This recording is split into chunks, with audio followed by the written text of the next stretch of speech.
The Velkari Dominion had watched humanity for 300 years. They observed from the dark edges of the solar system, hidden behind moons and asteroid fields, gathering intelligence on the young species that had only recently discovered faster than light travel. The Velkari were ancient beings, their civilization spanning 40,000 years across 600 star systems. They had conquered dozens of species before. They had enslaved entire worlds. They believed themselves to be the rightful rulers of this galaxy, and humanity was simply the next species to fall under their control. High Commander Zorath stood on the bridge of his flagship, the Eternal Dominance, watching the holographic display of Earth rotating slowly before him. His scaled skin shifted colors with anticipation. His four eyes narrowed as he studied the blue and green world that housed 8 billion humans. "They are weak," Zorath said to his officers. "Their ships are primitive. Their weapons are laughable. They have no idea we exist. This will not be a war.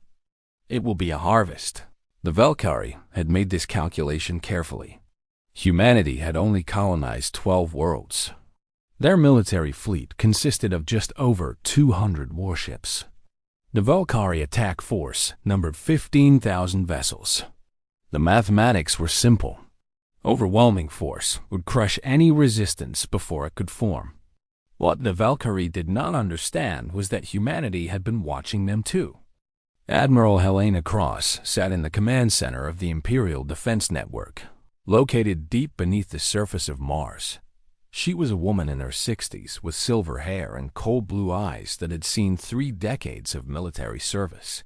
She had spent the last 15 years preparing for this moment. "They are entering the outer perimeter," her tactical officer reported. 15,000 ships approaching from the Kuiper Belt. Helena nodded slowly. "Wake up the Emperor." On Earth, in the great palace that stood where ancient Rome had once flourished, Emperor Marcus Chen received the message. He was a young man, only 32 years old, but he carried the weight of humanity on his shoulders.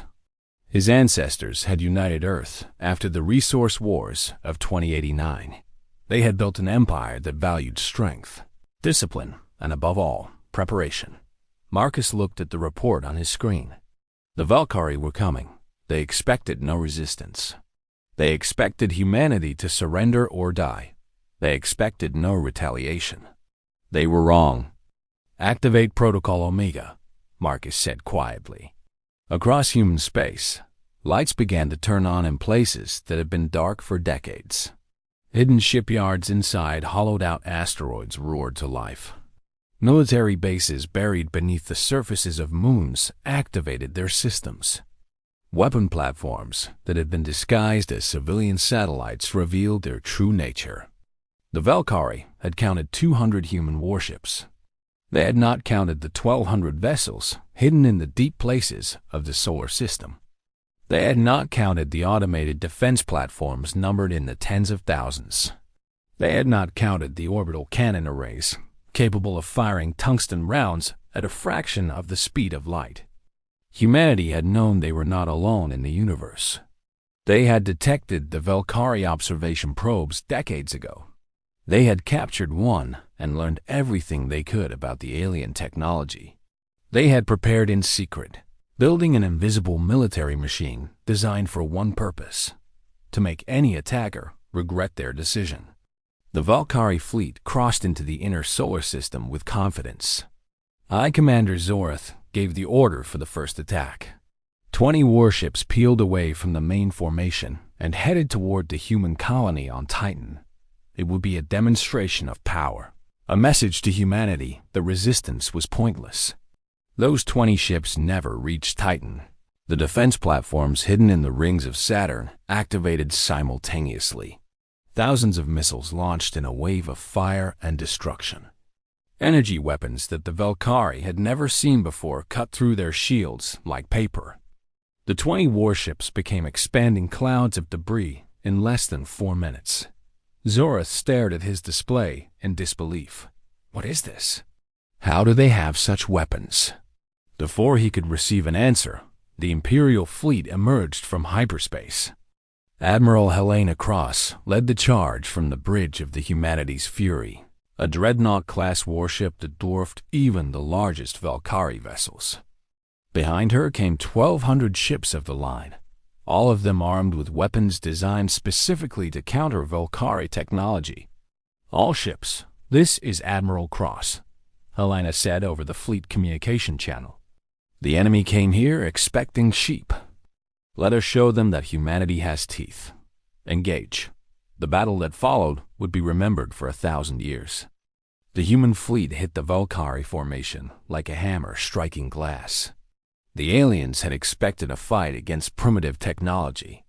Instead, they faced weapons that exploited every weakness in their shield systems. Human missiles used guidance systems that predicted Valkyrie evasive maneuvers. Human energy cannons fired on frequencies that their armor could not deflect. Human fighters swarmed around the larger vessels like angry insects, targeting engine systems and weapon arrays with surgical precision. High Commander Zorath tried to rally his forces. He ordered his fleet to regroup, to form defensive formations, to concentrate fire on the human flagship. But the humans were too fast, too coordinated, too prepared. Every move he made was anticipated. Every order he gave was countered. In the chaos of battle, a Valkyrie cruiser managed to break through the line and head toward Earth. It was a desperate move, a last attempt to strike at the human homeworld. The ship's captain hoped that threatening Earth would force the humans to negotiate. The cruiser never made it past the orbit of Mars. Emperor Marcus had remained in his palace, watching the battle unfold on screens that covered an entire wall. When the cruiser approached, he simply nodded to his aide. "Show them what guards our home." The defensive array around Earth activated. Hundreds of orbital platforms opened fire. The cruiser's shields held for exactly 3 seconds before collapsing. The ship itself lasted another 2 seconds before it was reduced to atoms. Back at the main battle, the Valkyrie fleet was dying. Zorath watched in horror as ship after ship vanished from his display. 8,000 vessels destroyed, then 10,000, then 12,000. "How is this possible?" Zorath demanded. "They are primitives. They should have surrendered. They should have begged for mercy." His first officer, bleeding from a wound caused by an exploding console, managed to speak. "They are not primitives, Commander. We were wrong about everything." The Eternal Dominance shook violently as human missiles struck its shields. Damage reports flooded in from every section of the ship. The flagship was dying, and Zorath knew it. He opened the communication channel. His image appeared on screens across the battlefield, reaching both his remaining forces and the human fleet. "I am High Commander Zorath of the Valkyrie Dominion. I request a ceasefire to discuss terms of..." Admiral Cross appeared on his screen, interrupting him. Her face was calm, almost peaceful. "Terms?" she said. "You came to our home to enslave our people. You expected us to submit without a fight. You expected no retaliation." She leaned forward slightly. "You were wrong. There are no terms. There is only justice." The Imperial fleet concentrated its fire on the Eternal Dominance. The massive flagship pride of the Valkyrie Navy broke apart under the assault. High Commander Zorath died cursing the humans, unable to understand how his perfect plan had failed so completely. When the battle ended, the Valkyrie attack force had been annihilated. Of the 15,000 ships that had entered human space, none survived. The wreckage formed a new asteroid field between Mars and Jupiter, a permanent memorial to alien arrogance. But humanity was not finished. Emperor Marcus called a meeting of his war council. Admiral Cross attended via holographic projection, her uniform still showing signs of the battle. "The Valkyrie expected us to be victims," Marcus said. "They will not be the last to make that mistake. We must ensure that the galaxy understands the consequences of attacking humanity." Admiral Cross nodded. "The captured Valkyrie data includes the locations of their major systems. We can strike at their homeworld within 6 months." "No," Marcus said. We will not simply strike. We will conquer. We will take their empire and add it to our own. Let every species in this galaxy see what happens to those who threaten humanity. The Imperial fleet began its campaign 3 months later. The Volcari had spread news of their planned conquest across their entire civilization. They had boasted about how easily they would crush the primitive humans. Now, those same communication channels spread news of their devastating defeat. Panic swept through the Volcari Dominion.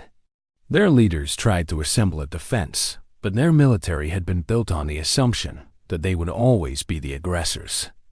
They had never faced an enemy that struck back with such speed and fury. Admiral Cross led the invasion of the first Volcari colony world. The defenders fought bravely, but they were outmatched at every turn. Human soldiers landed on the surface, supported by orbital bombardment and air superiority. The colony fell in 3 days. Then another colony fell, and another, and another. Within 2 years, the Imperial fleet had conquered half of the Volcari Dominion. The remaining Volcari leaders sent desperate messages to humanity, offering anything in exchange for peace. They offered resources, territory, technology, slaves from other species they had conquered. Emperor Marcus rejected every offer. He remembered the Volcari plan to enslave 8 billion humans. He remembered the arrogance with which they had approached his homeworld. He remembered that they had expected no retaliation. "We will accept nothing less than complete surrender," he told his council. "The Volcari will become part of our empire. They will live under our laws. They will learn that humanity is not prey." The final battle of the war took place above the Volcari homeworld. Their last fleet, assembled from every remaining warship in their civilization, made a desperate stand. Admiral Cross faced them without mercy. The battle lasted 12 hours. When it ended, the Volcari had nothing left. Their leaders surrendered unconditionally. Humanity had gone from a young species with 12 colonies to masters of an empire spanning 600 star systems. The other species of the galaxy watched in shock and fear. They had all believed the Volcari to be invincible. They had all assumed humans were weak. Now they knew better. Emperor Marcus addressed the galaxy from the conquered Volcari throne world. His message was broadcast to every civilization that could receive it. The Volcari came to our homes seeking slaves. They found warriors. They expected weakness. They found strength. They expected no retaliation. They found the Imperial fleet. Let this be a lesson to all who would threaten humanity. We do not start wars, but we end them. We do not seek conquest, but we will not accept submission. Attack us, and we will not simply defend ourselves. We will make you regret ever learning our name. The message was received across the galaxy. Dozens of civilizations quietly canceled their plans to expand into human territory. Several empires sent diplomatic delegations seeking peaceful relations. Admiral Helena Cross retired from active service 5 years after the war ended. She spent her remaining years writing a detailed account of the conflict, which became required reading at every military academy in human space. The Volcari, once proud conquerors, adapted to their new reality. They became subjects of the human empire, and over generations, they learned to see their former prey as their protectors.